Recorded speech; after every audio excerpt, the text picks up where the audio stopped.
And welcome to another exciting adventure on the energy that surrounds us. I'm your host, Michael, and tonight's guest is a guest who I am so excited to have on the show. She has such a range of topics to pick from, so we are going to do our best to kind of swim our way through them all and kind of help give you all a little taste into all that she does because she does a lot. I'm not going to lie. And one thing I will say though, ahead of schedule, and this is something I do, and I haven't told her about this though, is from my heart and the heart of my shows to you, June. Thank you for your service. Thank you for that sacrifice.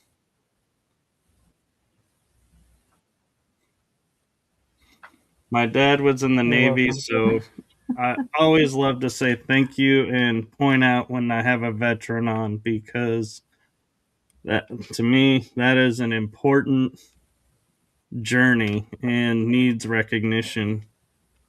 And so now with that being said, I am going to hand it over to you to introduce yourself to everyone and share a little bit about yourself. So I give you the one, the only psychic medium, demon seer, healer, founder of a paranormal team, investigator, researcher, communicator, etc., etc., etc.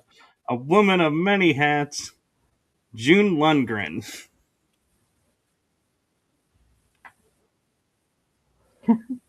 Yeah, sometimes too many hats. I was born with abilities. My grandmother raised me uh, for the first 5 years of my life. She was a psychic medium as well. But there was a family prophecy handed down from female to female in our family from the 400s. All of the females in our family have abilities. It's only the females. But the prophecy said that a female child would be born with the ability to see, hear, communicate, and kill demons. And she knew the minute she held me that I was the fulfillment of the prophecy. And it's kind of, to me, it just seems normal. I can talk to animals. I hear them like I'm talking to you. I just have regular conversations with them. Um, I try to help them if they have problems, and I do healing. And I've had the ability to see demons in their true form since I was about 4.5 years old. Before that, I saw them as most humans do, a black mass or a black figure or smoke. But after that, I saw them as the angels do. And all my life, Michael, the archangel's been with me. And he told me, he says, you're seeing them through the eyes of an angel because you have an angelic soul. When you're a kid, you don't know what that means, so you just, blow it off. But he says, I want you to watch the demons. I want you to learn how they work and what they do because you're going to need it when you get older. When you're a kid, you think it's just a game. You're like, oh, okay, yeah, okay, that's cool. He says, I'll protect you from them. They won't be able to see you. So, I thought it was a cool thing. But I had my first demonic encounter when I was in the military. And I was called out. I was working in emergency room. I was called out to one of the barracks where a young man had gone missing for 3 days. And they were concerned that they were going to find him dead in his room. So they asked us, myself and another tech, to go and go to the barracks. And he opened up the door, and the man was sitting against the wall, curled up into a ball, and I couldn't tell if he was alive or dead. So I entered the room, and I heard a sound, and I saw a demon that was up in the ceiling in the corner. And I'm like, oh crap. So I went over to him. He was breathing, slow pulse. So we took to the emergency room. And we got there, we put him in a room, and then I went to get IV supplies, came back, and the demon was leaning over him, trying to draw his life force out of him. And that's the first time I saw my angel come forward. And my consciousness, it's almost like somebody else stepped in front of me and said, this one belongs to us. And whatever the demon saw, he ran the other way. So the young man, I went and saw him before he got out of the hospital. And he said, I had the strangest dream. He said, I had a dream that there was a demon was trying to take my soul. And a female warrior angel came and scared it away. And I told him, I said, oh, that's just God telling you he's got your back. Don't worry about it. I found out what happened afterwards, that he went to a party on base and someone had put angel dust in his soda. He is a chaplain's assistant. He wouldn't hurt anybody. But he got out of the military after that, of course. He does weird things to you. Yes, and that was my first one where I interacted with one. Yeah. and so I'm kind of Then curious because go ahead. when I died and went to the other side, I was riding my motorcycle and some woman ran a red light and hit me on my bike. And so I was clinically dead for 2 minutes. Went to the other side, and Michael says, you're here because you need to understand who and what you are. And when you go to the other side and you're only there temporary, your physical consciousness, you see things through your physical consciousness more than your soul consciousness. And he says, you need to understand that this isn't who you are, this physical shell. He said, your soul is Ariel the Archangel. She's a demon slayer. It's time that you went back and did the work you're supposed to do. And he touched my forehead, and he says, this is who you truly are. And I said, well, I don't have a mirror. I can't see. And the minute I said that, a mirror appeared. And I was like 7 feet tall, 12-foot wingspan. I had long, dark auburn hair and blue-green eyes. And I looked fierce. And he says, this is Ariel. You need to understand she's a part of you. And you're to do the job, the work. I'm like, you couldn't give me some airy-fairy stuff? You have to give me the nasty stuff, He says, no, Ariel likes killing demons. So that's why you get it. I'm like, gee, thanks. Although I would be like, that's the best friend I So I've had. been doing that. Been killing demons ever since. Yeah. So, question I have for You'd be surprised you. at the amount of people that don't want to know a demon seer. Oh, believe me. So I'm kind of curious around what was it like for you? Like, what impact did it have on your life hearing you were the one to fulfill a prophecy? Because I had that told to me as well. Like, I was born in a prophecy, but then I was like, it kind of messed my head up a little bit. So I'm curious what it was like for you hearing that.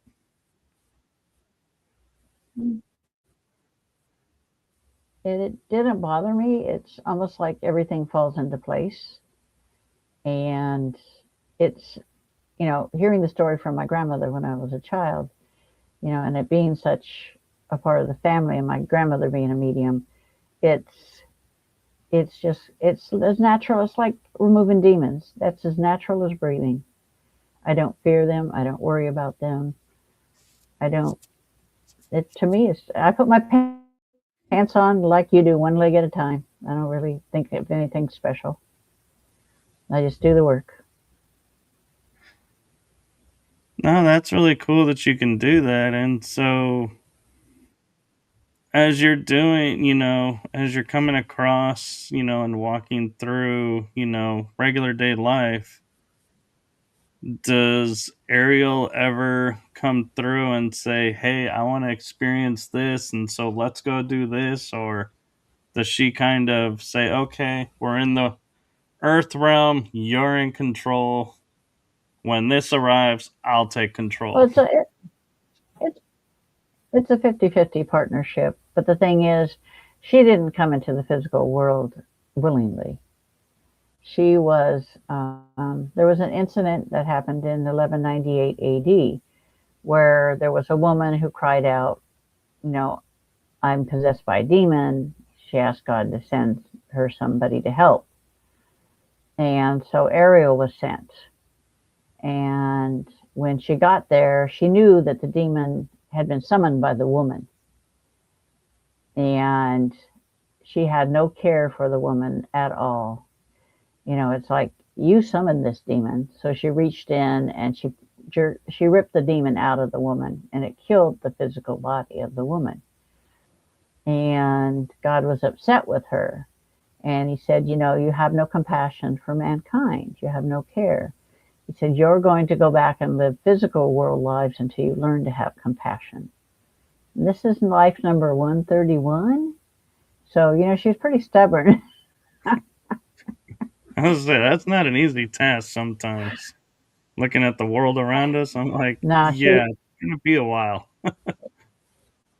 yeah. And she considers it being stuck in a shell, a physical body. It's not something that she enjoys. That's why basically she has one leg on the other side and one leg in this world. I hear everything she hears. I see everything she sees. I know everything she knows, and vice versa. So it's it's good for her because she gets to understand humans, because the archangels have been, energy for so long that they really don't have a good understanding of what it means to be human. They haven't been physical for trillions of years. I mean, you're going to forget about that. And so every time she leaves the physical world, every time the body dies and she leaves the physical world, she goes to the other side and she lets them connect with her and experience the things that she's experienced in the physical world, so they can understand better what man is going through. Because otherwise they have no way to connect with it. Just like there's no distance on the other side and there's no time. It'd be like you being in your living room and walking over to the window, and you're in a whole nother country. You can be in a million places at the same time. That's very true. And And thought becomes reality in the light realm and the dark realm. Yeah. right. And so one thing I would like to ask is, we talk about the warrior angels, and I know before we started I Mhm. asked, about the powers and different angels.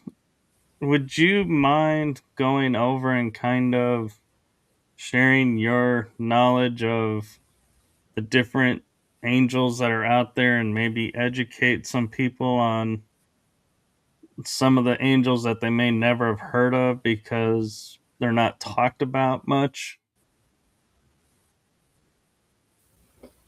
Yeah, a lot of the archangels are unknown to man, per se. I know all their names only because Ariel knows all their names.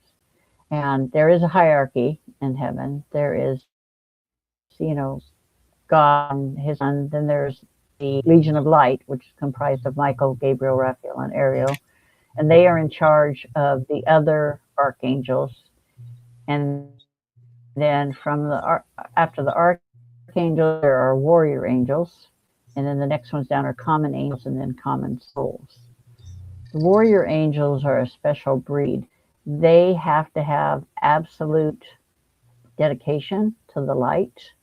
They have to um, be able to sacrifice themselves for the light.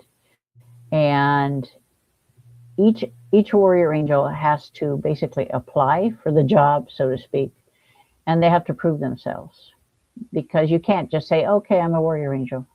No, you have to be, they put you through tests, and it has to be proven. You cannot just say, okay, promote me to a warrior angel, I'm good.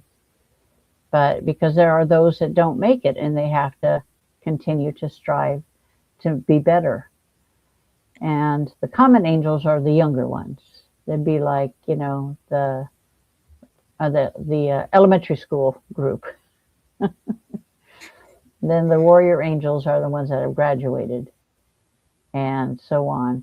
But there are over 300,000 warrior angels incarnated in the world right now, and over 300 million of them in angelic form walking the earth right now.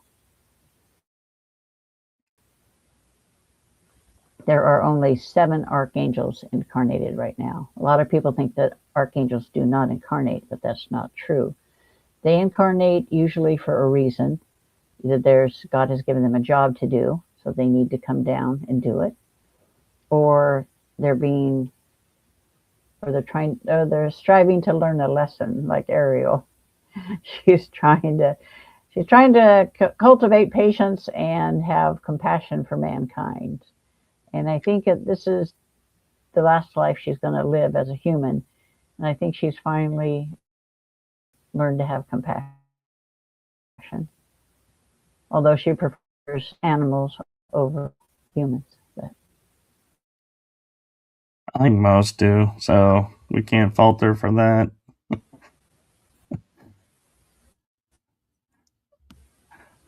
So what's that? I was saying most humans, I think, prefer animals over humans, so we can't really fault her for that idea because that's a human idea. So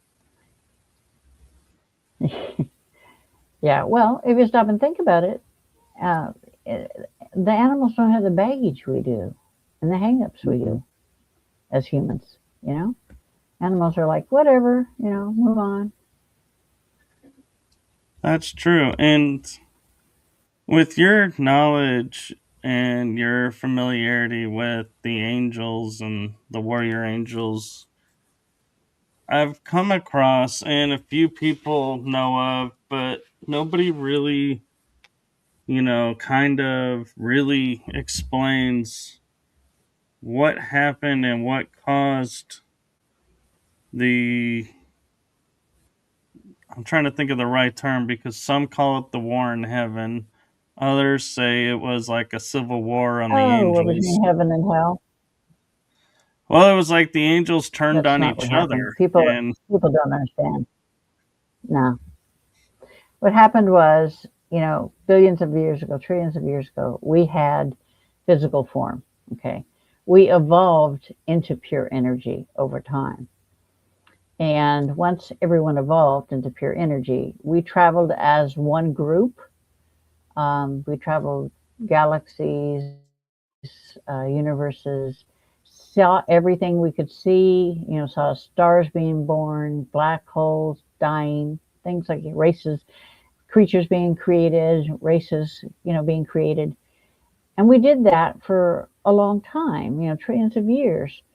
And then we decided one day, we're tired of this. We've seen everything we could see. We've done everything we could do. We'd like to have a physical form now. And God said, that's okay. If that's what you want, then I'm good with that. But Lucifer and his followers did not want that. Lucifer decided that he was going to raise up against God and the archangels, him and his followers. And there was a fight, and it would have lasted, probably lasts about a year on this side, but only a few moments on the other side. And Lucifer was disarmed by Michael, and Ariel disarmed his son. And God said, "You cannot live among us anymore. So you can't do it."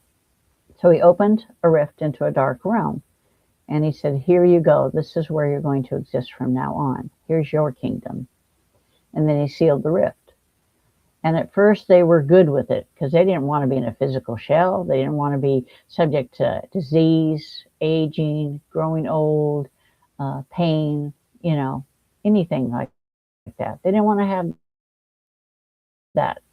So they were good at it. This time they've grown revenge. They've grown vengeance and nasty.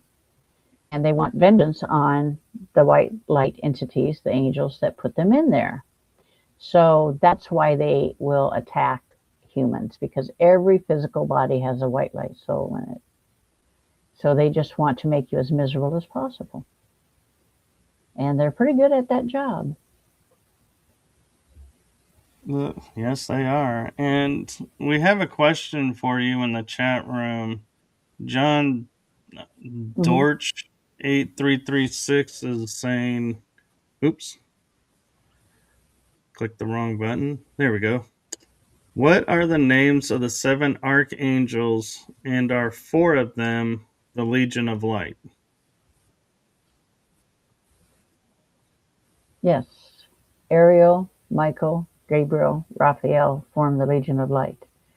Metatron and Melchizedek and Ezrael and Azrael as well. Okay, and since you were born and you said at 4.5 you were able to see demons in their true form, what was that like, for you going through life? Would you go into meetings with people and be like, oh, I can't work here because you guys are infiltrated by these things and I don't want to be around that? Or, Yeah, that's yeah, that's the thing. I can see them everywhere all the time, and it's if they're causing problems, then I'll kill them, no problem. But if they're not causing any problems, if they're just watching or whatever, I warn them off.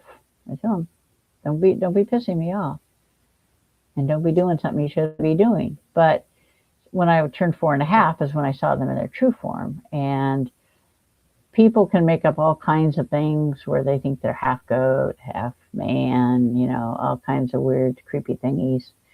But in actuality, they look a lot like archangels. They're 7 feet tall, 12-foot wingspan, but that's where the similarities end. They're shades of charcoal and black and gray, and they have almost no facial features. The only features that they have are their eyes. And the old demons and Lucifer have golden eyes, and the minions all have red eyes. But if you look into their eyes, you see every evil, every atrocity you can ever imagine, and 1,000 times worse. You're never the same. There's only been 3 people who wanted to see what I see, because I can make people see what I see, but they all regretted it. And it's not just something I do out of nothing. I have a friend that's a ordained minister, and he wanted to see, and he's like, "Yep, never want to see that again." I'm like, "Okay." And then Zach Baggins on Ghost Adventures, he really didn't want to see that again, I'm sure. So, And then a do you friend of have mine the who was a medium, he wanted to see, and he regretted that as well. yeah? So, since you can help people see, What's that? can you? Since you can help people see, can you take it back if they say no, I don't want this anymore? Or once your eyes are open, they're always I always open? take it back. Yeah, no, they won't. They can never forget what they see, but they'll never be able to see it on their own. It is like Zach. I told him, I said, you have to come back here so I can take it away from you. I said, the sight away from you, because He called Billy Tully and said, I'm seeing things years. Come back and get it taken away from you. So I came back and I removed it. I would not wish that on anyone. And for me, it's every day. So it doesn't bother me. Not after this many years. No, I can imagine. And we, I'm going to kind of side shift for a second off of the demon aspect. And because I want to look at something, and that is when you say, you can hear animals and communicate with Mm-hmm. animals as if talking with us. Was it like they show in the movies Dr. Doolittle where the animal is like in front of you and you start hearing them and you're like, what? Or, how did this unfold for you? I, I have, well, when I was a baby and I lived with my grandparents, I, she knew, my grandmother knew I had the ability to communicate with the animals because my grandparents had a farm. So all the animals would come to me and the dogs and the cats would sleep under my crib. And she said they would look like you would look like you were having conversations with them. So, but it's all telepathic. And so it's like I have to make that contact unless they make it first. And 9 times out of 10, they won't make it first because they're not used to humans understanding. But the one thing about having angelic energy is the animals are attracted to me. They automatically come. And I will tell them, I will start communicating with them. And at first, they're kind of startled and taken aback by the fact that they can understand me. And they're like, "Can you understand me?" And I'm like, "Yeah, I hear you." And then they start talking, like, "This is what's going on. This is what's wrong. This is what I need." I'm like, or I'll have people that will contact me and they'll send me a picture and I can talk to the animal and help them with their issues. A lot of times they have, if they're a rescue dog and things like that, I can help them understand and get rid of the bad things that happen to them. No, that's a really cool gift to have. And have you ever been like walking down the street and then like all the animals are like parading behind you because they're all like, we want to talk, we want to talk. You're the one that can understand us. Usually they don't want. Usually they can't get out of their yard or their house. They just know somebody goes by. When I was a kid, they would follow me all around the farm, you know. And I live on a farm now, so we've had animals. I have 3 dogs right now. One time we had 8. They grow old and they die. But yeah, I know I communicate with the cows I had, the chickens, pigs, whatever. It don't make no difference. Which animal for you was when you started communicating with them being like, wow, you actually can communicate? That, surprised you the most, that, having the ability to speak and Oh, think. bugs. I don't like bugs. They have no attention span whatsoever. Oh my gosh. To talk to a spider or a fly or a gnat, now I know where they got the expression. You have the attention span of a gnat. It's true. They have no attention span. I'm telling you that right now. They don't. Bugs, I don't like to talk to bugs because they just don't listen half the time, tell you the truth. Yeah, that kind of makes sense. And so, have you ever watched a movie Fish are pretty or good at watched communicating. have you ever watched a movie or a TV show about, something that you do and go, oh wow, they're actually pretty close to how it works? Or Yeah, that's nowhere near what actually how it's done, but okay. Yeah. Yeah, I learned a long time ago when that it's kind of like being a nurse and you're watching the hospital shows and you're like, really? That doesn't happen. That's not what you would do. It's the same thing with the, mediumship stuff. Like that old show, The Ghost Whisperer. It's Right. amazing how she only saw one ghost at a time. That never happens. You just don't see one ghost at a time. I mean, if I'm walking down the street, there are thousands of souls walking around. 9 times out of 10, unless they want something from you, they just move on. It's like being down in New York down at rush hour.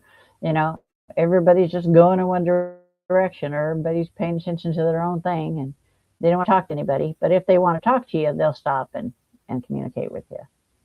But most of and ghosts know where you're going to be before you know where you're going to be. That I don't do graveyards because of that. And I just got back from England and I went to Highgate, which is London's big graveyard. So there's a lot of souls there that are just, complaining about things or passing through. Or George Michael's buried there, and he kept making that stupid song Father Figure go through my head. I'm like, knock it off. I don't want to hear that song. It's like, give me a break. It's like things like, and the guy that wrote A Hitchhiker's Guide to the Galaxy is buried there. And he's like, and it's because if you go there, they like come and it's like, did you like the movie? What did you think? I'm like, it was too weird for words. Yeah. Yeah, and so another question I have and I'm curious about is when you're doing the mediumship work, because you can communicate like with the animals. Have Mhm. you ever been in a session with someone and going, okay, your loved ones are here, but I gotta stop and because your animals are insisting on talking to me about something Mhm. right now, and ever have like both Yeah. like Yeah. at the same time? Oh yeah. It'd be like going into the waiting room at the doctor's office. It's like, okay, you know, everybody's here. Okay, so the cat's here, the dog's here, the cow's here. Your uncle's here, your mom's here, your dad's here. Everybody. I always tell them telepathically, take a number. Who wants to talk first? Because I can't all talk at the same time. But I will let people know, like, if they've had an animal that's passed, and they'll show up and stuff like that, and they're happy about that. Have they ever shared what it's like over there where they're at, or do they focus more on what's going on here? Well, if it's an earthbound spirit, it's different. If it's an earthbound spirit, they've never ascended, then they will still be in their physical world mindset, and they know what it's like here. They're determined to get a message to somebody, or they're watching over somebody. But for the most part, they only come into the physical world if they have something to do, like a message to give, or something to do for God. So, but for the most part, they don't really hang out here in the physical world. There are 26 realms of existence, and there's the one when we do our battles with the dark entities. There's a realm called, I call it the no man's land, because it's a realm where both light and dark can go to do battle, and that's an unusual realm of existence. It looks like a big giant field surrounded by trees, and it's like the days when the knights were fought against each other. How they would run at each other, and do battle in the middle. It's kind of like what it's like, you know. And I'm trying to figure out how to word this because I'm wanting to address the other aspect of you and something that she might, be able to share light on. And so if you can answer it, okay. If not, I understand. But you were saying, like, angels have to prove themselves to be like the warrior angels. Hmm.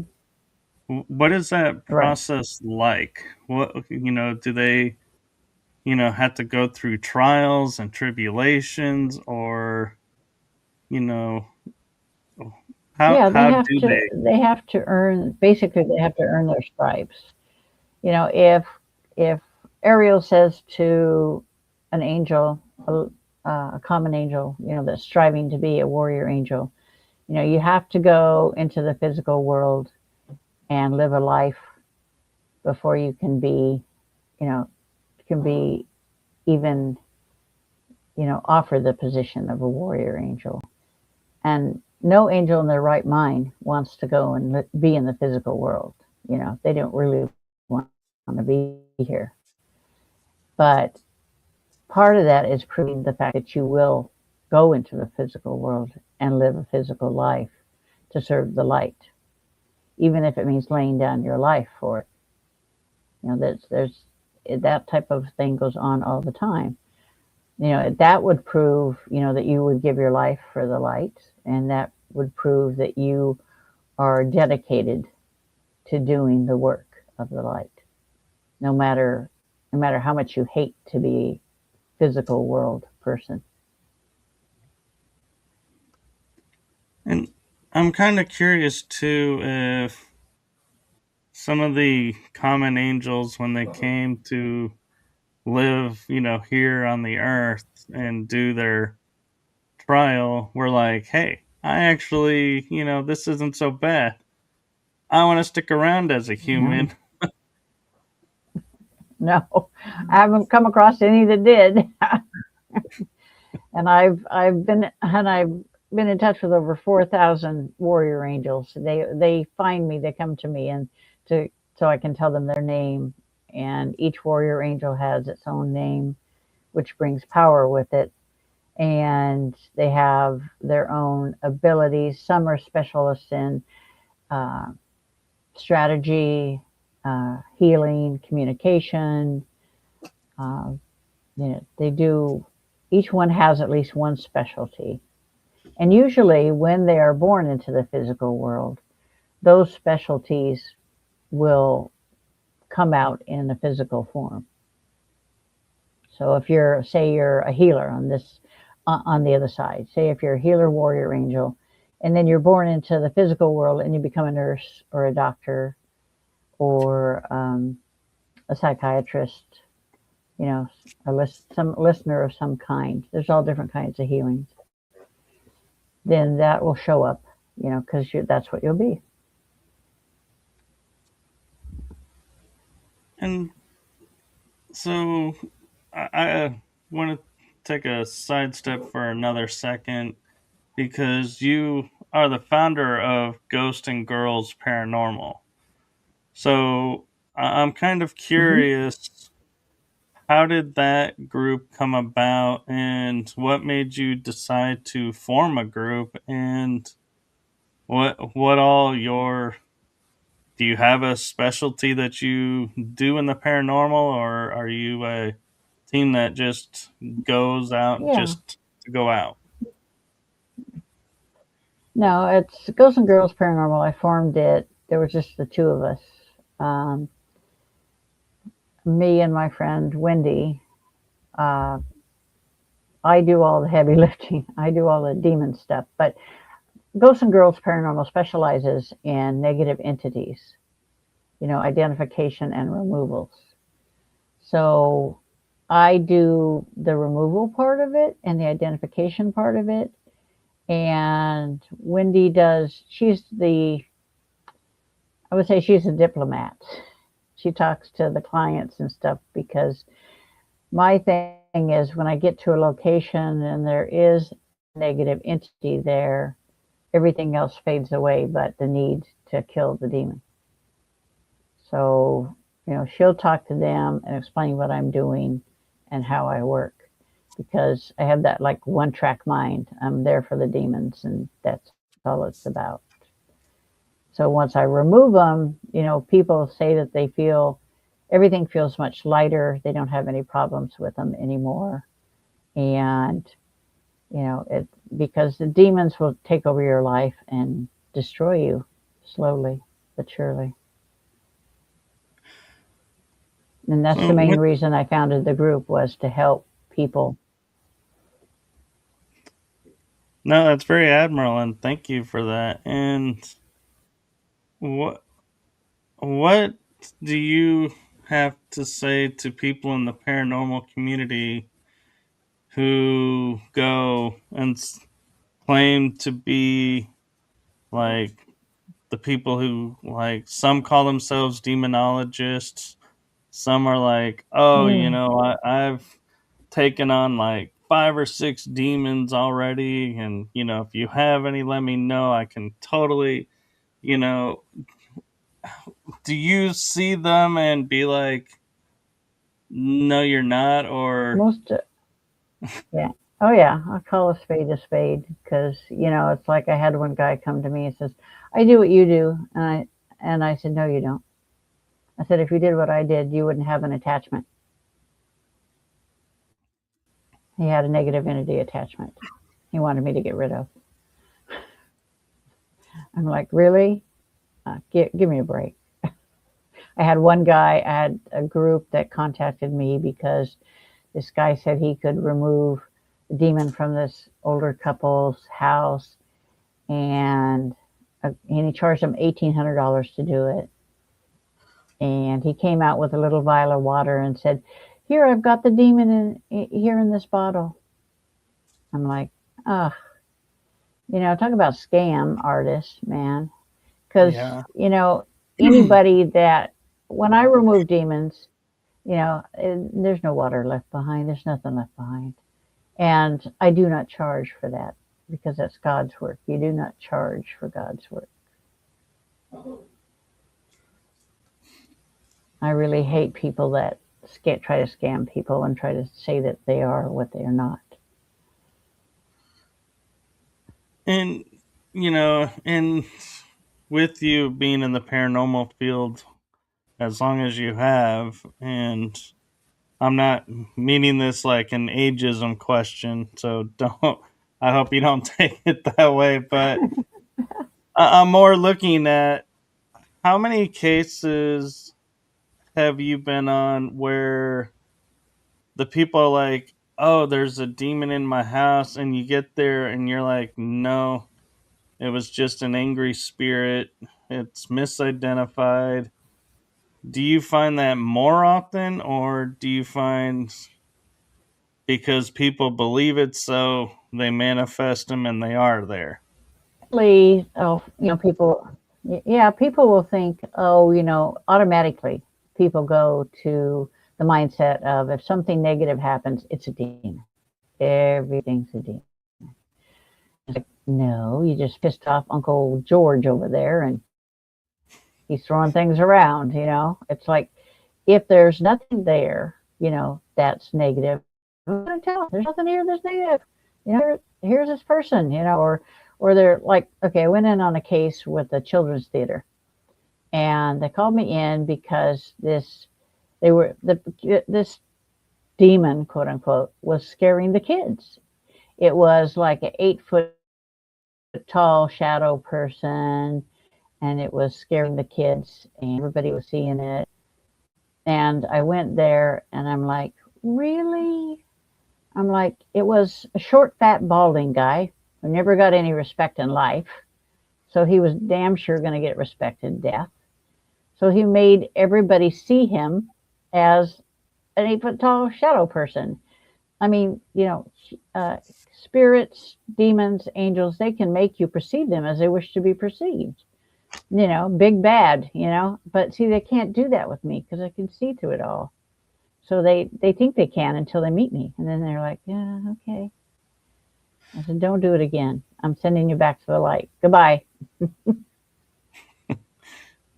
No, that and good for you for that. And what do you think about when people say, "Oh, this spirit or this ghost or this entity is stuck here and they're stuck in one spot"? Do you feel that's actually true, or that that's a misnomer and like kind of like disinformation because It, they're energy and we can't contain and keep an energy somewhere? no, but they can. See, that's the difference. If they don't want to leave a location, or they don't want, they have the free will. If they don't want to leave the location where they died or location where their loved one, is living, then you can't make them. Some of them will see, say, some of them will die like 200 years ago, right? And they don't see the passage of time. They don't see the changes that surround them. They still see the house or the street or the building as it was when they were alive. They don't grow, they don't progress. They become stuck in their own time.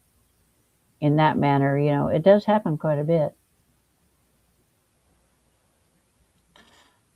And so, But it's up to the individual to say, hey, I don't want to be here anymore and leave. right. And so I'm kind of curious with, the work that you do, seeing, being the demon seer or seeing the spirits, the people. Have you ever come across entities where you're like, you're neither human, ghost, or demon? It's like, what some people would call like a star race, like an ET coming. Have you ever come across? Well, yeah, there's ETs. I've been in communication with them. I don't really like them. They communicate telepathically, and I really don't like them. But I've come across. Well, you have the watchers. They're kind of neutral. They literally they that's what they do. They watch. And then there are the harpies. The harpies are kind of like scavengers of the people of the damned, so to speak. It comes straight out of darn Greek mythology. But yeah, they kind of, the first time I ran into them was about, I don't know, about 15, 20 years ago. And I'm like, I'm headed home. It's night. And I hear this flapping of wings. And I'm like, what the heck is that? It's dark. What is going to be out here flying around? And so I slow to a crawl and I see these creatures up above my car. And my grandma, who's been dead for a while, she says, pay no attention to them. They're the scavengers of the damned. She says, don't invoke them. Don't provoke them. Don't talk to them. I'm like, why? It don't make no difference to me. She's like, no, they're not nice. I'm like, okay, fine, whatever. But you see them from time to time, just like the watchers. You see them from time to time. Have you ever come across I the just Fae? ignore them most of the time. Yeah, that's what I Yeah, do. yeah. Ignore. And when I went to, it's funny, when I went to Scotland, yeah, when I went to Scotland, yeah. And, that just, they don't really bother you. They don't bother me because the angelic energy, they can see that and they don't want to have anything to do with it. So when I went to Glasgow and I went to Edinburgh and some parts of England, I went to Stonehenge, that type of thing. You'll see them out everywhere. They don't bother me and I don't bother them. No, that's the best way to be in doing your healing work. Have you ever come across to where like somebody, you know, let's say like Ireland. They built a house where they shouldn't have, and the Fae now are upset. And so when you're doing healing work on them, Yeah, going, oh, you pissed off these people, so if you can make amends with yeah, them, this will get better. And yeah. And this is what you need to do to make amends. Yeah, usually we'll tell them what they need to do, and 9 times out of 10 they'll do it because they don't need any more problems.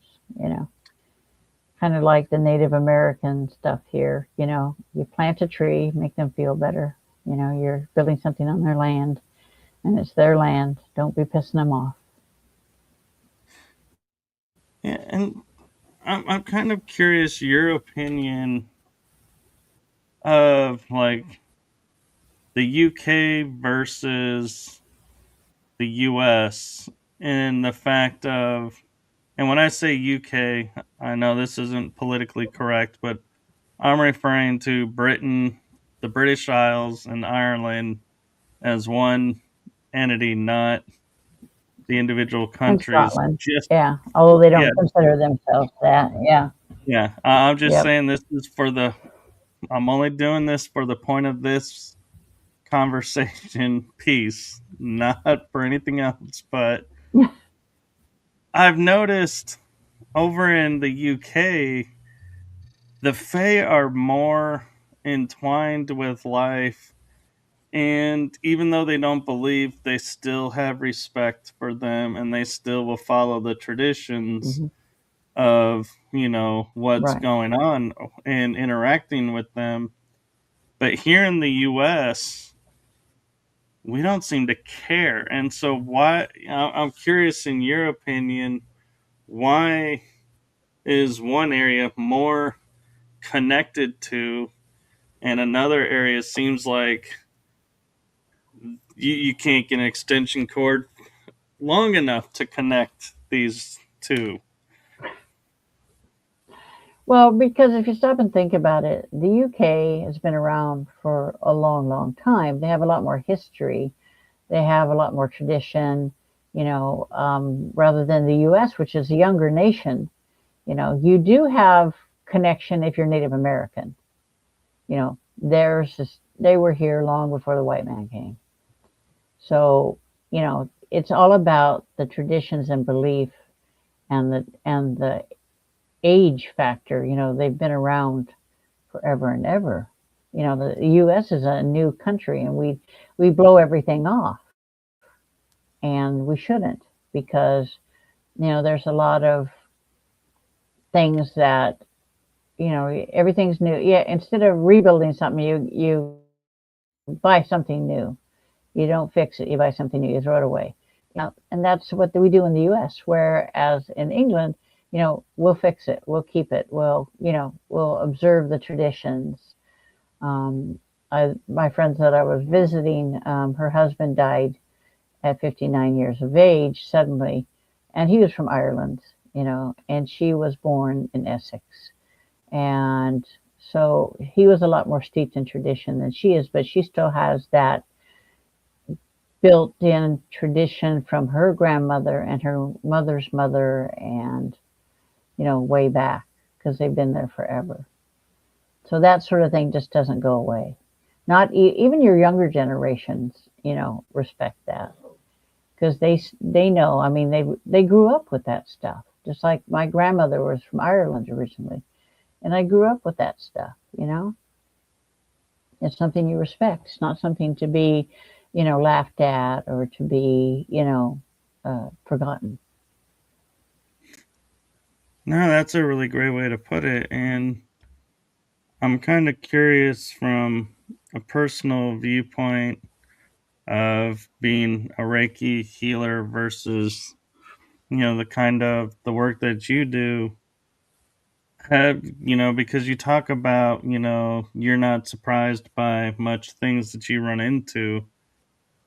Have you ever Yeah. been working on a client where you were doing a healing and you're like, whoa, this actually surprised me.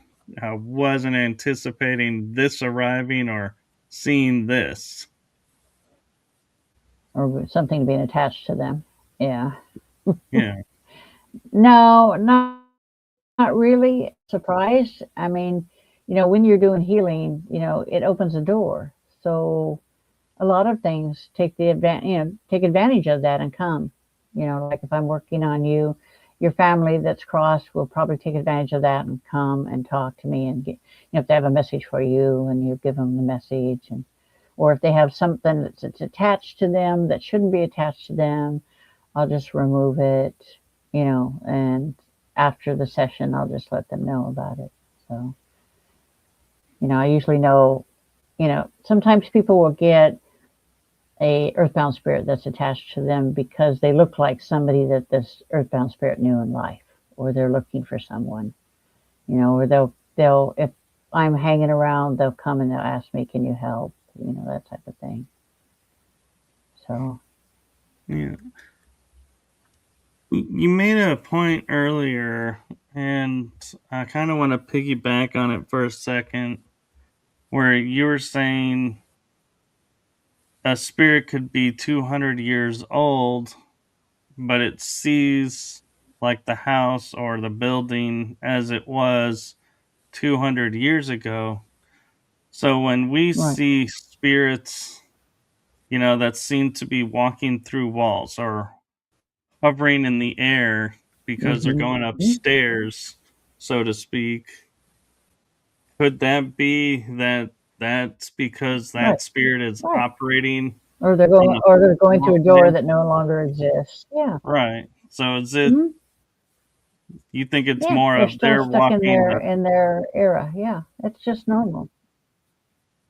Hmm. so people shouldn't Yeah, be they're walking freaking through the out. house the way it used to be when they were alive, and they still see it that way. No, they just like it's like I don't believe in people provoking, because I always tell people, I said, listen, if you want somebody to come in your house and yell at you and tell you to do something or not do something, just to get a rise out of you. That if you don't want somebody doing that to you, stop doing it to the people that are dead. It's not nice. Don't do it. It's not cool, no matter who you are and what you're trying to achieve. Right. And I often will tell people, when you walk into a building and you're like, oh, I smell sulfur, there's a demon here. And it's just an angry spirit. Hmm. And you go public saying there's a demon. So then the next team comes, smells the sulfur. They're like, oh my Right. God, there is a demon here. It is a demon. And another team and another team. So we're finally, that angry spirit's like, hey, you want a demon? I'll give you a demon. So do you think that actually, happens to where Yeah. the Yeah, it can happen. investigators You are don't piss off. Yeah. Yeah, they're making something out of nothing. Something that's not even there. It's it's kind of ridiculous, but people do that. I don't understand it. Why is I tell people, if you're going to investigate, if you're going to do a paranormal investigation and you think that you see something that looks like a demon or a dark entity while you're at the location, do not acknowledge it. Because if you acknowledge it, it's like you're waving your arms and saying, see me, and it'll attach itself to you, or at least cause problems for you for a while. You just can't do that. It's like it would be equivalent to walking in New York in rush hour with everybody walking in one direction, and you're the only idiot going in the opposite direction. Everybody sees you, and right. so the demon sees you. Yeah. Right. And the other part of my question though is because so many people are putting the energy out that there is a demon there, and they manifest one. And one They they does can appear. attract one. Yes. Yeah. They can attract one in the dark realm and in the light realm. Thought becomes reality, and it is the intention behind the thought that gives it the power it needs to manifest. So if you've got all these people thinking there's a demon there and it just keeps going on, you're going to attract the demons. They're going to say, "Hey, what's going on over there? Let's go and check it out." And then Yeah, you're screwed. because I like to say to people, demons are real. I get that, but they're not everywhere. They're not always around at every No, location. And like, I don't, and I kind of poke fun at, like, I'll say, for this example, Sheboygan, just because it's the name that pops in my head, going, oh yeah, there's a demon at the corner store in Sheboygan. I'm like, I don't see a demon going, Sheboygan's the place to be. There's a lot of activity over there. I'm gonna get a lot of energy. I feel like if there is a demon, they're more attracted to hot spots where there's a lot more stuff going on than just yeah, demons everyday are. life Yeah, they're more drama. attracted to. Yeah, yeah, exactly. They're. You'll find demons in prisons. You'll find them in hospitals. You'll find them in care facilities. You'll find them anywhere where there was a battle. Anywhere where there's a lot of negative energy, whether it's from humans. I tell people 99.9% of the negative energy in the world is from humans. It ain't from demons. Man, Yeah, figure it out. I agree. And Demons like, 1%, 0.1%. here's an interesting thought that I started thinking about, is because, like you pointed out, the watchers, they can't interfere, they just watch. They're like the most annoying Mm-hmm. beings out there. I know I have memories of being Yep. one, and I hated it because I was like, what do you mean I can't do anything? I Yeah. It's, obviously need to do yeah. something. It's just boring. It's got to be boring as. Got to be boring as hell. It is. But when I look at history, and I look at like battles, and let's take Gettysburg for example. We talk about Oh how yeah. angels are, you know, nudging us in certain ways to do certain things. And I feel like demons kind of can do the same thing, nudge and everything. And the fact that this 3-day battle took place on a site where nobody wanted to have a battle, there was like no strategic value to this place. I can't help but think in the back of my mind, going, did a demon tap somebody on the shoulder and go, turn right here instead of turning left? And boom, they both collided, and it was like Yeah, they got what they they can do wanted. that. Hmm. Exactly. Yeah, demons whisper in your ears. They can go into your mind and influence you to go left instead of going right. But this angels can do the same. They can say go left instead of going right. But and people don't even realize it. They just think it's their own thoughts. But really, it's not. Demons will do that a lot, especially if the person is easily influenced. If they're not easily influenced, they'll find somebody that is, and they'll whisper in their ear, do this or do that. Yeah. Fire the first cannon, and everything will be okay.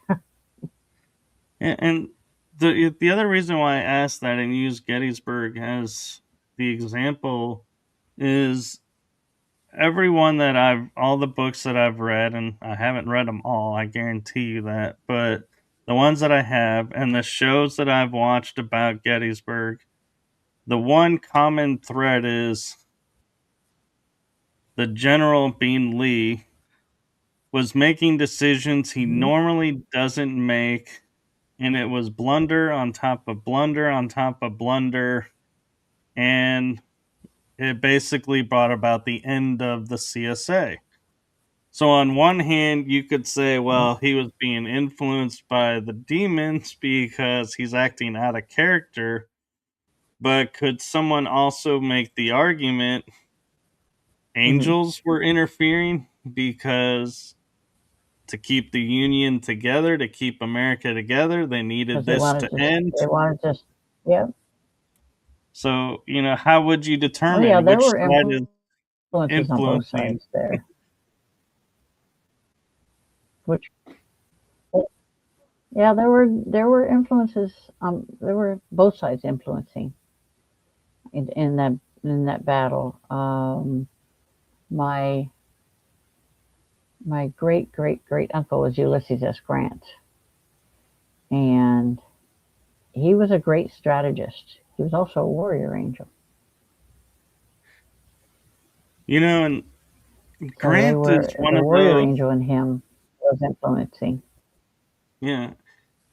And Grant, I feel like, was misunderstood. And a lot of people go, oh, he was a drunk. But I don't think he ever actually drank. And I don't think it was that he was a lightweight or a drunk. I think, No, like you're saying, he was operating on a whole he different hated level. he hated the yeah yeah, and he hated the killing. He hated all the people dying. And in the end, he was drinking alcohol. In the end, he was drinking laudanum, which is a mixture of alcohol and opium, because he had throat cancer. He died of throat cancer, which is very painful. Yeah. But, But Mark Twain wrote his bio. yeah. And I feel like Grant and Sherman combined was what with Sheridan kind of to there it was almost like there were a few more, like I would almost say, warrior angels on the north at the end of the war Yeah. in command Oh yeah. than on the south, because it seemed like Yeah. This. whoever Yeah. was pushing the south in the beginning, that was doing everything great, started pulling off and being like, nope, we're no longer helping you. And it Yeah. was a blunder Yeah. here, a blunder That there. was. Yeah. That was the demons. Yeah. The demons were the ones who started with the South. Yeah. And then once more the warrior angels got involved, then it's like, oh shit, we need to back off. Yeah, and I will say I've had people talk about, like, eh, we call it the astral realm. I don't know what term you use for it, but when we're traveling in our sleep state, basically, Hmm. I'll hear like a friend in trouble, and I'll make this entrance, and I'll be like, get up, kind of dust, myself off, if I came through dirt, or being like, oh, let me get the dirt off of me, like, no big deal. Sorry, let me clean myself off for a moment. Or if I just phase in, I'll just look behind me, and then I'll look back and go, what's going on? And it's like this entrance that I make, it seems like it stuns whoever's on the other side. And they're like, okay, either they flee or I take action super fast. And you had mentioned earlier, and I'll share this because it's you were saying it about my story, is like I had the warrior angel energy in me. Is that Hmm. what makes that entrance so impactful, and where I've come off kind of like Yeah. almost And, cocky? and yeah, it makes it much easier. Yep, and it makes it much easier as well. Okay. When my friend's husband died, she asked me. She was in the hospital when he died, had surgery, and she asked me to have Ariel bring him to her. And so I sent Ariel to bring her husband to her. And she said it was a couple of minutes later, and she let me know he was, she had brought him, and that she could say goodbye to him. And I knew it would be a while um, before he would be buried, because she had spinal surgery. So I asked Michael to reserve his body until she could have the funeral, which was 2 months later. And the mortuary couldn't figure it out because it would be like he just died yesterday. There was no decomposition or anything to the body, and they buried him. That seems kind of strange because you would think the mortuary would have facilities, to preserve the body, and they wouldn't be shocked that the But body is they actually being preserved. No, because it does. It does. The body still does start decomposing, even though you take the blood all out and stuff. The tissues and stuff start decomposing. So they couldn't figure it out, and um, I told Michael, I said, thanks for doing that for her Yeah. because she couldn't have the funeral because she couldn't walk. So Yeah, and it's kind of interesting in my head because I would be thinking that, well, I guess no. I was going to say I would have been asking Raphael, but Raphael's the healer. You weren't wanting healing. So, yeah, he probably would have been the Ra- wrong one to ask. now Raphael doesn't say much. But when he does say something, you better listen because he don't say anything until he has a need to, and it's usually important. So you listen. Now, I do have a question maybe you and or Ariel can answer. Is each of the archangels that we've been like mentioning recently, they have sigils Hmm. that are like everybody knows them by that sigil. Like Michael has the blue flame sword. Raphael has the staff. Is this, That's all you human. know, That's all human stuff. That's all human stuff. I mean, okay, Michael has a sword, of course, and a staff. Nah, they wouldn't be cut dead with a staff.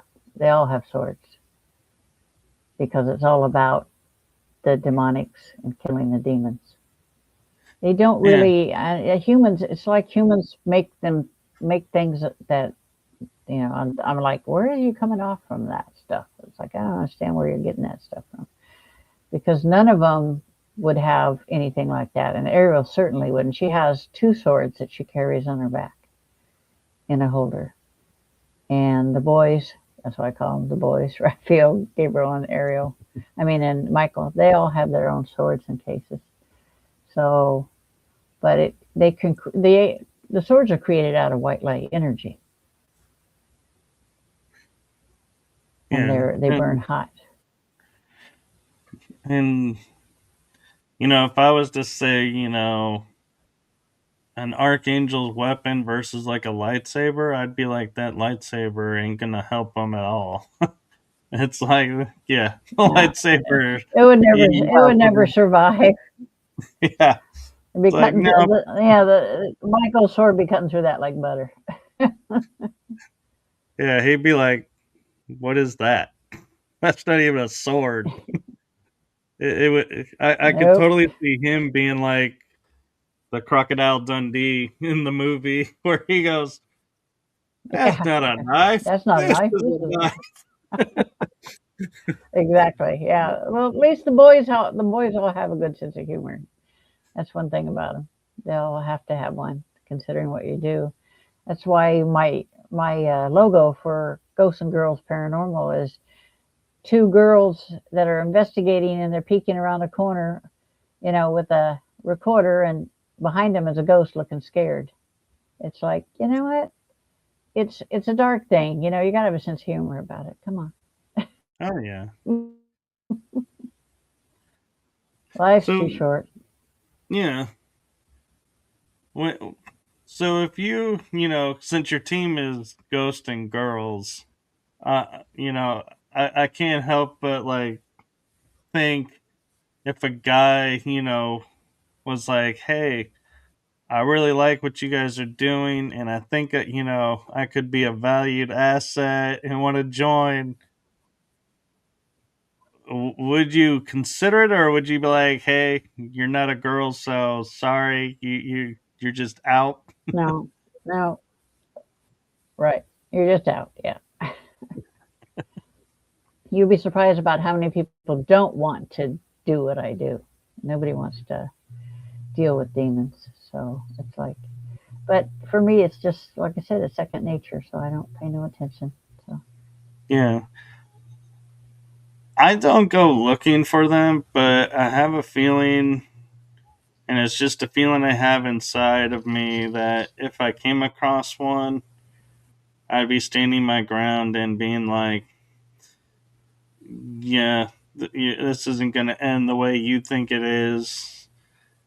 And I have that inner awareness, but yeah.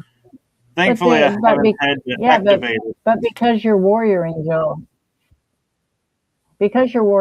is front and center, they won't mess with you.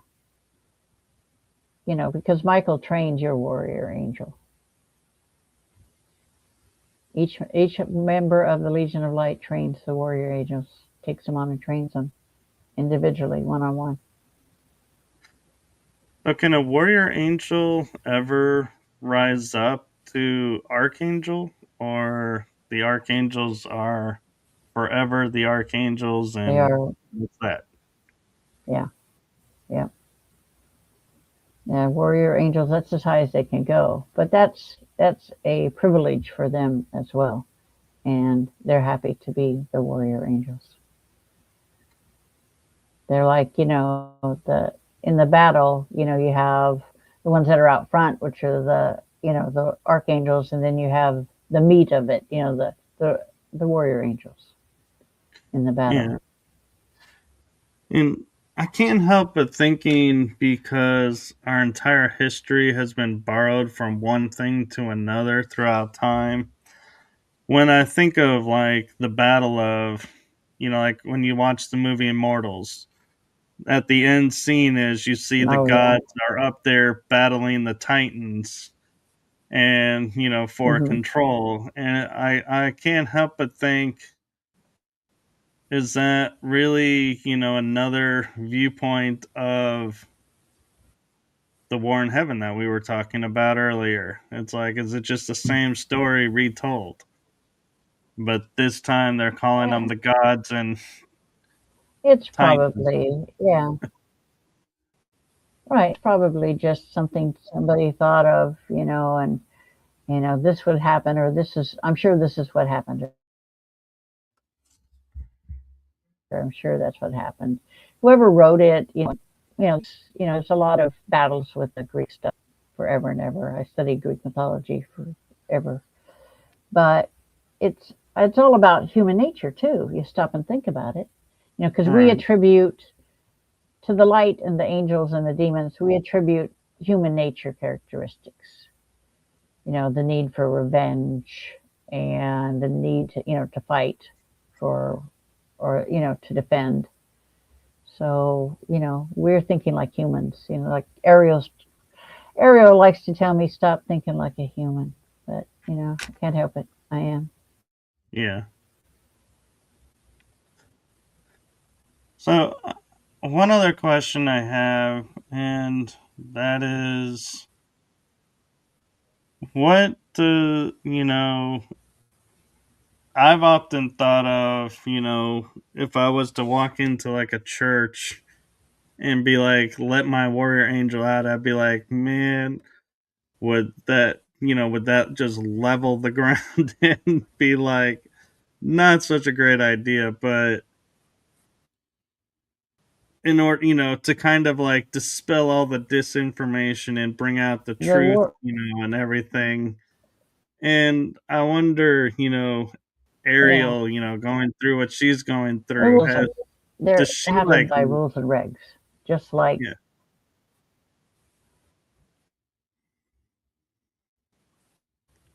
and Ariel has lived well. There are rules and regulations for the archangels, just as there are for the war angels. And there are certain things you can and cannot do, and there are certain things you can and cannot tell. So it wouldn't be allowed. And again, it would attention, there are the demons, and there's plenty of rogue demons out there that would cause problems. They would try their darndest. Because the rogues, instead of normal demon, would come at you like a linebacker, and just tackle you. Okay, rogue demons don't do that. They work around you. They influence the people and places around you so that you don't get what you want, so that they keep you from getting what you want. Say you go for an interview for a job, and the person says, "Oh man, you're perfect. We're hiring you. I'll give you a call and let you know about when you're going to start." And so you go home feeling really good about it. And then you get a call the next day saying, "Oh, sorry, we hired somebody else."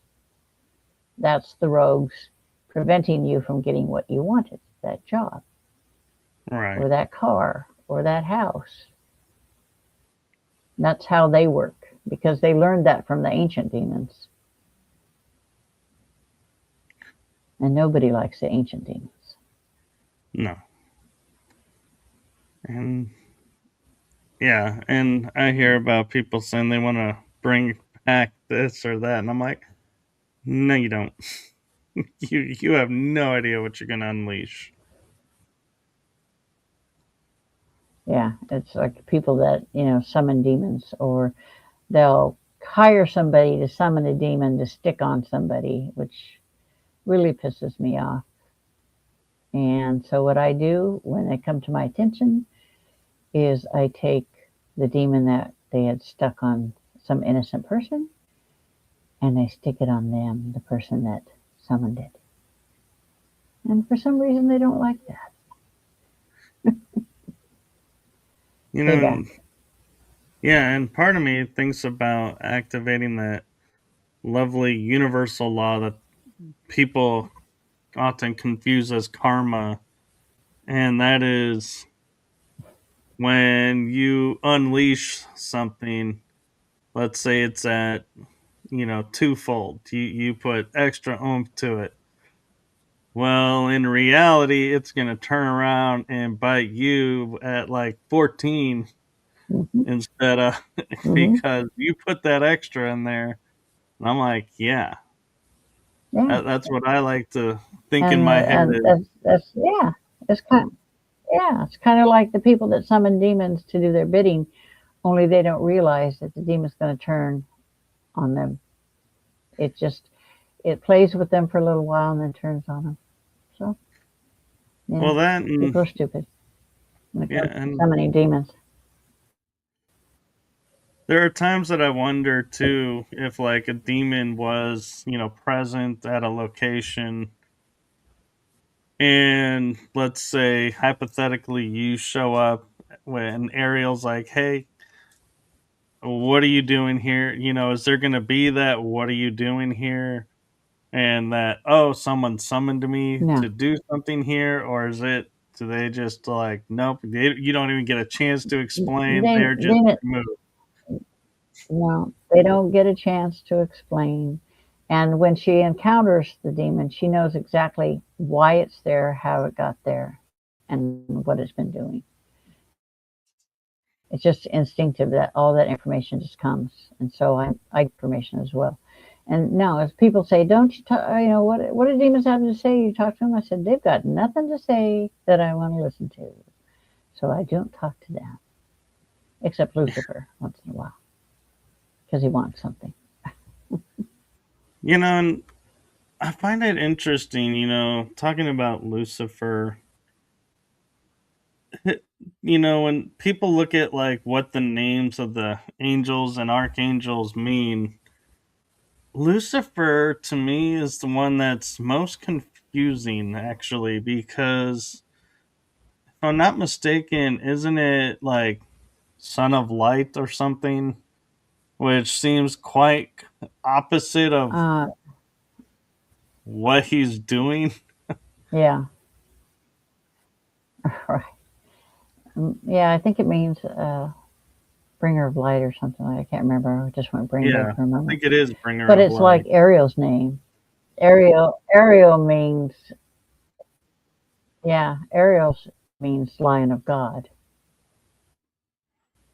defender of heaven. And Yeah. sometimes she'll appear to people in between lifetimes as a white winged lion. So, I know, and we're getting close to the hour and a half, but oh and I yeah, know no, Lucifer means yeah, Lucifer means the shining one. that's it. Yeah, That's what his name means, the shining one. but being that we're getting close to the hour and a half, we touched on this earlier. You hit on it, but I want to kind of clarify a little bit, and that is so using the hypothetical because, and I'm going to say hypothetical because we're still existing, but you and I transition on. We both have warrior angels attached to Mm-hmm. us. When we transition on, do they transfer to another human to continue the work, to continue No, what their task is, or do they go through a review kind of like we do and determine, hey, I'm finally done, don't have to go back down there anymore, mission accomplished? no, that's the confusing thing for a lot of people is that even though my soul is Ariel, so even though we're separate, I have a soul consciousness and I have a physical consciousness. Even though we're separate, we're one. So when this body dies, she goes back to the other side. Your warrior angel goes back to the other side. And then they make the determination if they want to come back again or if God gives them an assignment, then they'll come back, or if they want to stay on the other side. So this is her last incarnation. She's not coming back. She doesn't want to. She's not going to. Yeah, She's going to and go back and just spend the rest of her time up there. okay. Well, congratulations to her. And hopefully it's not anytime soon because I'm sure you have things you still want to Yeah, accomplish. when I'm 98, I've seen my death, so I don't worry about it. One thing, real quick, I want to ask you about, and because this is a rare chance to talk with angels about this, is the premise of the movie City of Angels, where an angel decides to quote fall to have the human experience, and they have to give up their angelic heritage and become mortal. Then they were like, the reason he became mortal is taken away. And they're like, was it worth it? He's like, yes, it still was worth it. But my question is, one, if an angel does decide to become mortal, when their time is up, are they caught up in the now human reincarnation cycle, or can they return to angelic status? No, they just return like me. It's like when this body dies, Ariel just returned to the Legion as usual, like she does in all the lifetimes. She goes back to the Legion. It's about learning and growing, and most people that reincarnate, the reason the soul reincarnates is to improve itself, is to learn and grow. And in Ariel's case, she's growing in the way that she's learning to have compassion for mankind, you know, even though she didn't have any compassion for them in the beginning. But living the physical world lives has been educational for her. She has And learned so, a lot. yeah, and if you have a near death experience, technically dying, is she released and then you come back still, or because you come back, she comes back and it's like false alarm, sorry, you're still here? Yeah, the thing is, yeah, No, I was clinically dead for 2 minutes, so I was dead. And um, Ariel went to the other side, and my consciousness went to the other side as well. She took it with her. And so that's why I experienced everything I did on the other side and understood what I was meant to do. And like Michael said, you're meant to come here and experience this so you understand who and what you are and what your mission is in this lifetime. So it's like, okay, whatever. Yeah. It's like, not like we can argue with them. Yeah. It's like, yeah, it's like, all right, whatever. I'm easy going. I'm pretty mellow. Except if you piss me off, then Ariel comes forward, and it's never a good thing. Yeah. And uh, just, wow. I'm like, wishing we had more time because I'm feeling like there's so many more aspects of this that we could get into. But yeah, it is an hour and a half, and I know you probably have other things you need to get to, especially returning from a trip recently. So I'm sure you're wanting to get some rest too. Yeah, I was up for 26 hours when I finally got to sleep. Yes. So one thing I like to do to wrap up my shows and to end my shows is kind of similar to what I did earlier, but in a different manner.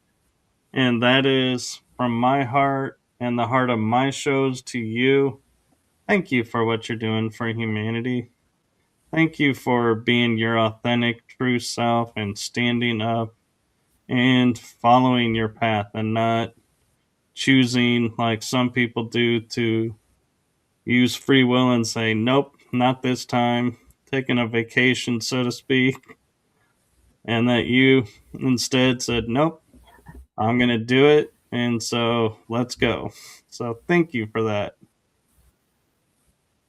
Yep, yep.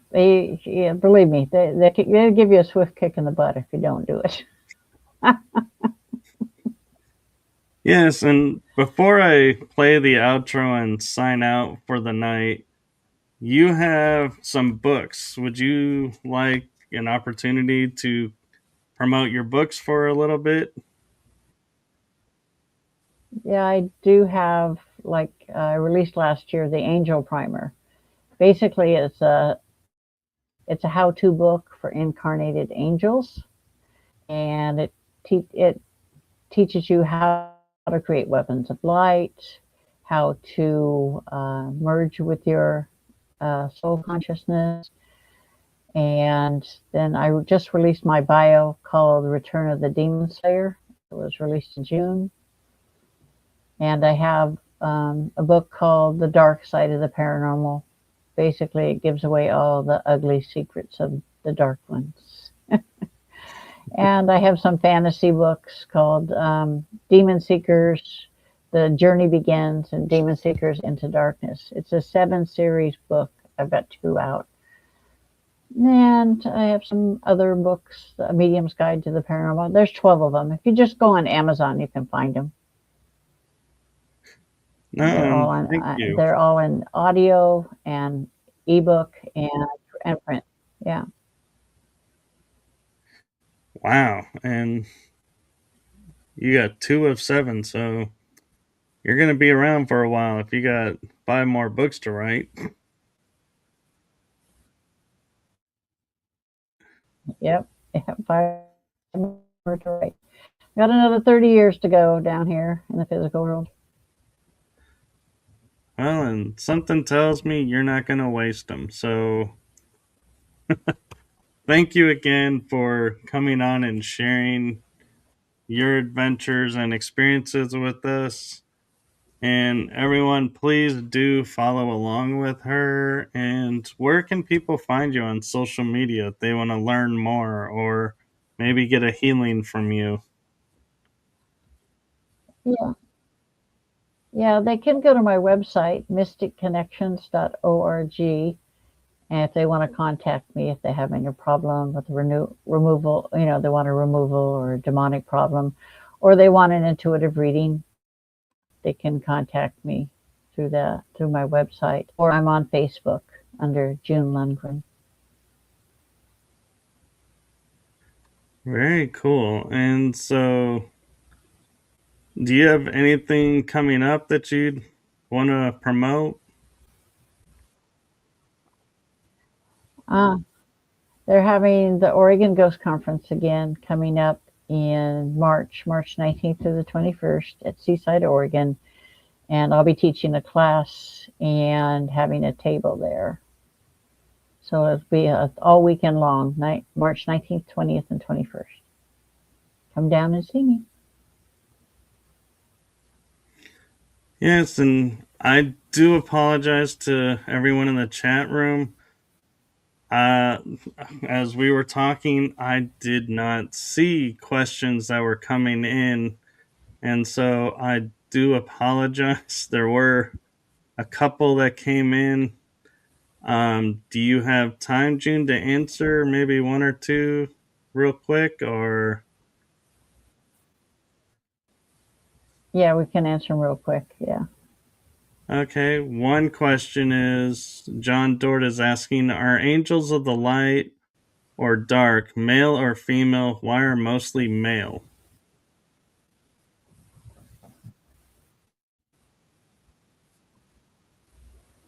Um, that they don't really have a sex per se. Ariel has never incarnated as a male because she feels that the feminine energy is the more powerful one. But a lot of the dark ones are male. Yeah, that's true. Because of their need for battle, their need for revenge. But there are female ones as well, and it's usually the older demons they've got some females, heavy duty females in there. Yes, and he goes on to ask, is there a galactic federation of aliens? I'm not quite so sure that's in your wheelhouse, being Yep, the angels. yeah, they are. They are. I've spoken with the Galactic Federation. Yeah, Okay. they don't get involved most of the time. They're the type that want to just sit back and watch everything happen and not get involved and not help, which is irritating. Yeah, and John also was asking, who is Yahshua ben Joseph, the Jesus Christ? Who is the Holy Spirit? Holy Spirit is not an entity per se. It is the light itself. The what you would call the God consciousness. People seem to think it's a separate entity, but it's not. And Jesus is actually the Son of God. He was created by God. He created his own Son. Yeah, and you have a. I think you. It looks like you have a fan in the chat room. Angie 103. She Oh, says, Mike, yeah, yeah, you should ask June about the creator and the awesome story about removing the ancient demons. yeah. That would take me a while. That's Well, for another show. yeah, we'll definitely have you back on, and we'll put a pencil in that one for that episode because, yeah, as I was looking at that, I was like, yeah, that doesn't look like something she can sum up in like 2 minutes. Yeah, yeah. It's not a 2 minute question. So thank you so much, and thank you everyone. And I do apologize that we missed some of your questions throughout the episode. Normally, I'm more attentive and paying closer attention. Somehow, I just wasn't seeing the comments, and so apologies to everyone. And thank you so much, June, for coming on again and sharing your wisdom and insights with us. And I hope you get a lot of rest this week and through the weekend and recharge your battery, so to speak. So, thank you so much. Fine. Yeah. And with Thank you for having me. I enjoyed my time with you. yes, and hopefully we'll get you back on and we'll continue this conversation All right. and new topics. And Okay. Sounds good. All righty. yes, and I am so grateful she came on too, Angie. And she says, get some rest. We love you. So there you go. All right. Thanks for having me. Goodbye. Yeah. Have a good night, everybody. Good night, everyone.